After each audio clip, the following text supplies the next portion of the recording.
चंद्रकेतु को स्वप्न में दर्शन देकर कहा, हे नृश्रेष्ठ राजन, प्रातः काल दोनों वणिक पुत्रों को छोड़ देना और जो सारा धन लिया है वह भी दे देना।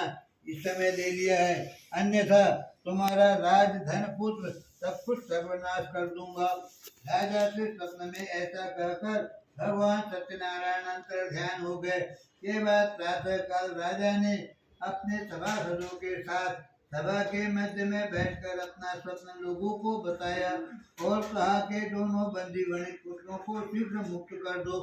राजा की बात सुनकर दोनों राजपुरुष दोनों महाजनों को बंधन मुक्त करके राजा के सामने लाकर विनम्रता पूर्वक बोले, हे महाराज, बेड़ी बंधन से मुक्त करके दोनों वणिक पुत्र लाए गए हैं।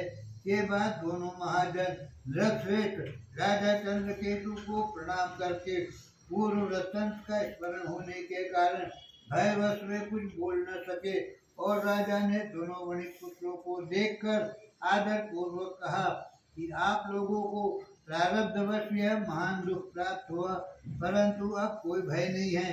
ऐसा कहकर उनकी बेड़ी खुलवाकर शौर कर्म आदि करवाया। राजा ने वस्त्रालंकार देकर दोनों वणिक पुत्रों को संतुष्ट किया तथा सामने बुलाकर वाणी द्वारा आनंदित किया और जो पहले धन लिया था उसे दूना करके वापस दिया। और राजा ने पुनः उनसे कहा, हे साधु, अब आप अपने घर को जाए।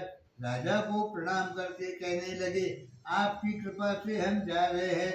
ऐसा कहकर दोनों व्यापारी अपने घर की ओर प्रस्थान करने लगे।